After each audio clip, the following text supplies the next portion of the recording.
BK model ಶಾಲೆ ಒಂದು ದೇವತುಲ್ಯ ಮಾದರಿ ಶಾಲೆಯಾಗಿದೆ. ಈ ಶಾಲೆಯ ಗೋಡೆಗಳೇ 100 ವರ್ಷದ ಇತಿಹಾಸವನ್ನು ಸಾರುತ್ತಿದೆ ಎಂದು ಮರಾಠಿ ಚಿತ್ರನಟ ಗಿರೀಶ್ ಓಕೆ ಹೇಳಿದರು. ಬೆಳಗಾವಿಯ ಬೆಲ್ಗಾಂ ಎಜುಕೇಷನ್ ಸೊಸೈಟಿಯ ಬಿಕೆ ಮಾಡೆಲ್ ಶಾಲೆಯ ಸುವರ್ಣ ಮಹೋತ್ಸವ ಕಾರ್ಯಕ್ರಮವನ್ನು ಉದ್ದೇಶಿಸಿ ಮಾತನಾಡಿದ ಮರಾಠಿ ಚಿತ್ರನಟ ಗಿರೀಶ್ ಓಕೆಯವರು, ಬಿಕೆ ಮಾಡೆಲ್ ಶಾಲೆ 100 ವರ್ಷಗಳನ್ನು ಪೂರೈಸಿದ್ದು, ಇದು ಒಂದು ಮಾದರಿಯ ದೇವತುಲ್ಯವಾದ ಶಾಲೆಯಾಗಿದೆ. ತಾಯಿಯಂತೆ ಕಲಿತ ಶಾಲೆಯ ಬಗ್ಗೆಯೂ ಮನುಷ್ಯನಿಗೆ ಅನುಭವವಾಗುತ್ತದೆ. ಕಲಿತು ಹೋದ ಮೇಲೆ ಶಾಲೆಯ ಕಡೆ ತಿರುಗಿ ನೋಡದೆ ತಾವು ಒಳ್ಳೆಯ ಕ್ಷೇತ್ರಕ್ಕೆ ಹೋದ ಬಳಿಕ ಕಲಿತ ಶಾಲೆಯ ನೆನಪಾಗುತ್ತದೆ. ಇಲ್ಲಿನ ಶಾಲೆಗಳ ಗೋಡೆಗಳು 100 ವರ್ಷದ ಇತಿಹಾಸಗಳನ್ನು ಸಾರಿ ಹೇಳುತ್ತಿವೆ ಎಂದರು.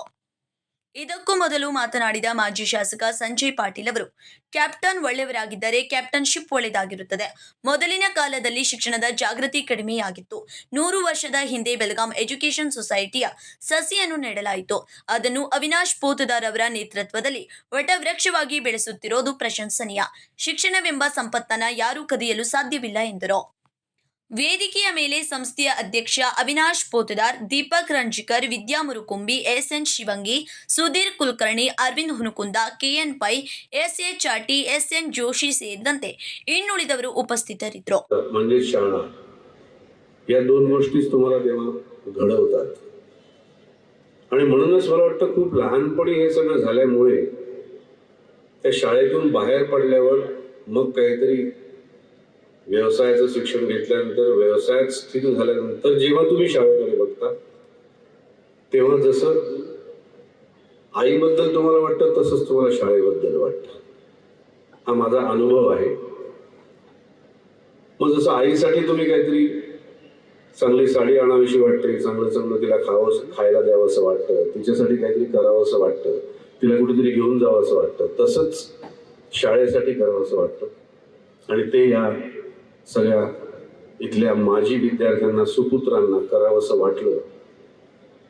आत्ताचे विद्यार्थी आत्ता जे या शाळेत शिकतायत ते खरंच खूप भाग्यवान आहेत की अशी माजी विद्यार्थ्यांची एक टीम, एक संख्या त्यांच्याकडे आहे. मी या शाळेबद्दलचा व्हिडिओ जेव्हा पाहिला, शहरातल्या विद्यार्थ्यांना हेवा वाटावा असा या शाळेचा परिसर आहे, शाळेची इमारत आहे, शाळेचं पटांगण आहे. हे शाळा मुळात त्याचं रूप जे आहे ते खरंच विद्या मंदिरासारखं आहे. आजकालच्या शहरांमधल्या शाळा या कॉर्पोरेट ऑफिस सारख्या वाटतात, चकचकीत असतात. तिथलं सगळं चकचकीत असतं, फी सकट. इथल्या मला तर असं वाटतं इथल्या शाळेतल्या एखाद्या भिंतीला जर का तुम्ही हात लावलात किंवा कान लावलात तर 100 वर्षात ज्या ज्या शिक्षकांनी इथे खूप काहीतरी छान शिकवलंय, ज्या विद्यार्थ्यांनी खूप छान छान काहीतरी उत्तर दिली ते ऐकू येतील की काय. मला जुन्या वृक्षांना, जुन्या इमारतींना हात लावताना एक वेगळी भावना येते.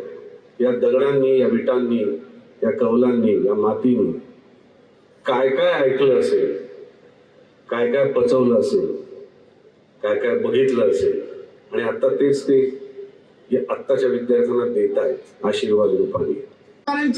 नेतृत्वाखाली सुरू आहे. काल सचिन आले होते, तेजस्वी सूर्य पहिल्या दिवशी आले होते, प्रल्हाद जोशी साहेब येऊन गेले, प्रभाकर कोरे, सगळे रथी मारुती येऊन गेल्यात. शेवटला म्हणतात ना ते स्लॉग ओव्हर्स. आमची परिस्थिती मॅच जिंकायची काय नाही जिंकायची तुझ्यावर आहे बाबा. 2च ओव्हर शिल्लक आहे, काय करतोस कर. आडवं तिडवं बॅट घुमव, लागला बॉलला तर लागू दे, नाही लागला तर गप गुमानं घरात पाळीमध्ये जाऊन बस. तशी आमची परिस्थिती केल्यात. मग आम्ही बी काय म्हणायला लागलोय, जिंकायचं काय हारायचं माहिती नाही, बॅट दिल्यात दे दणका, काहीतरी होऊ दे तिकडं. आणि सांभाळायला गिरीश साहेब बसलेत, पुढे काय बोलणार आहे त्यांचं सगळं ऐकून घेऊया. पण मला बोलायला दिल्यात म्हटल्यानंतर मी त्या भूमिकेत थोडस बोलण्याचा प्रयत्न करायला. मला इतकंच सांगायचं या प्रसंगी की शिक्षण क्षेत्र हे एकमात्र क्षेत्र, मी फार वेळा सांगितलं, तुमची किती सुंदर कपडे घाला एक दिवस फाटून जातील, किती चांगलं घर बांधा एक दिवस ते घर निश्चित पडणार आहे, किती चांगले दागिने घाला त्याची चोरी होऊ शकते, किती पैसा कमवा त्याची चोरी होऊ शकते. पण जे आपल्याला ज्ञान मिळतं ते ना कधी संपतं ना त्याची कधी चोरी होते. ते कधीच न संपणार न चोरी होणार. आणि बीके मॉडेल 7 लोकांच्या मला इतकंच सांगायचं आहे, दिल सच्चा कर्म अच्छा बाकी भगवान की इच्छा. कारण त्यांनी मन स्वच्छ, त्यांचं हृदय स्वच्छ होतं, चांगलं होतं, त्यांनी काम चांगलं केलं. जे काही आता घडतंय ती देवाची इच्छा आहे. आणि आम्ही सगळीजण फार जणांना अहंकार असतो, मी केलो माझ्यामुळं, आमच्यामुळं, तुमच्यामुळं, कुणाच्यामुळंच काही नसतं. जे काही घडतं त्याच्या हातात किल्ली आहे. आम्ही फक्त जसं गिरीश ओक साहेब मंचावरती येतात त्यावेळी डायरेक्टर सांगितलेलं तेवढंच करतात. स्वतःचं थोडंफार घालू शकतात, सगळं घालू शकत नाही.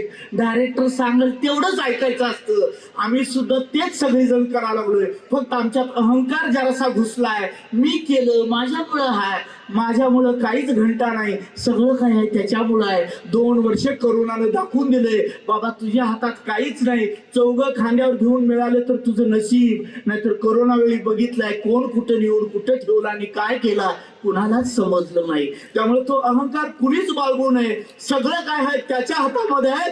त्याच्या इशाऱ्यावरती आम्हाला जगायचंय, जीवन जगायचं, पुढे जायचंय. आणि बेळगाव तर विशेष करून आणखी एका गोष्टीचा मला इथं उल्लेख करायचा, मुद्दाम सांगावं असं वाटतंय. मला अभिमान आहे या गोष्टीचा. बीके मॉडेलच्या बाबतीमध्ये कन्नड आणि मराठी दोन्ही मीडियम मधल्या शाळा या पटांगणामध्ये, या कॅम्पसमध्ये, या शाळेमध्ये चालवण्याचं धाडस तेव्हापासून केलं जातं जिथं मराठी कन्नडचा वाद अनेक वर्षापासून चालू आहे. मी त्या वादाबद्दल कधी बोललो नाही, बोलणारही नाही. कारण मला इतकंच माहित आहे, सांगायचं आहे, भाषा संवाद साधण्यासाठी असते, वाद घालण्यासाठी नसते.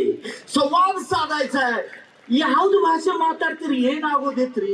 ಮನ್ಯಾಗ ನೀವು ಗೊಟ್ಟಿಯಾಗ ನಿಮ್ಮ ಆಕಳು ಕಟ್ರಿ, ಅದಕ್ಕೆ ಹಾಲು ಕೊಡೋದು ಗೊತ್ತಾ?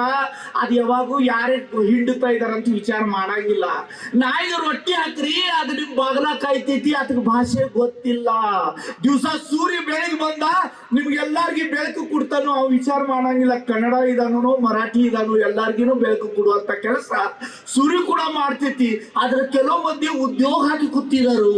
ನಾ ಕನ್ನಡ ना मराठी. आणि सगळ्यात मजा काय माहिती काय, जे मराठी ओरडतात ಕನ್ನಡ ಚೀರ್ತಾರಲ್ಲ, ಇವ್ರು ಏನು ಮಾಡಿಲ್ಲ ಭಾಷೆ ಸಲುವಾಗ. ಇವ್ರು ಏನ್ ಮಾಡಿದಾರೆ, ಎಲ್ಲ ತಂದು ದುಕಾನ್ ನಡ್ಸಕ್ ಶ್ರಮಿಸ್ಬೇಕು. ಇದು ರಾಜಕೀಯ ವೇದಿಕೆ ಅಲ್ಲ, ಆದ್ರೂ ಹೇಳ್ಬೇಕು ಅನ್ಸ್ತಂತ 2 ನಿಮಿಷ ಮಾತಾಡ್ನೆ ಅಷ್ಟೇ. ಆದ್ರೆ ಅದ್ರ ಮೇಲೆ ಚರ್ಚೆ ಮಾಡಕ್ ಹೋಗೋದಿಲ್ಲ. ನಾವ್ ಎಲ್ಲರೂ ಕೂಡಿ प्रीतीದಿಂದ ಇರೋಣ, विश्वासದಿಂದ ಇರೋಣ. ನಾವು ಒಂದು ಹೆಮ್ಮೆದಿಂದ एक गोष्ट मला मुद्दाम अभिमानाने इथे सांगायची आहे. मी कोल्हापुरात जन्मलो, इथं शिकायला आलो, ही माझी कर्मभूमी आहे.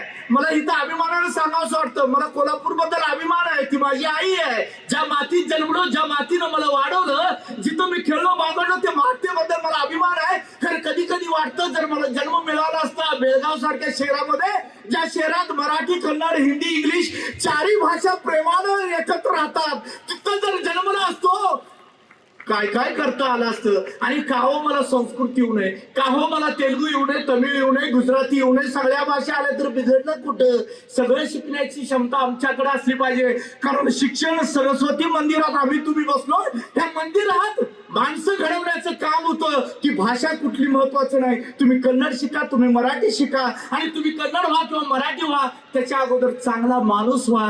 तुम्ही आपोआप कन्नडी व्हाल आणि तुम्ही आपोआप मराठीही व्हाल. Krishna Kamble, KMM Kannada news, Belagavi.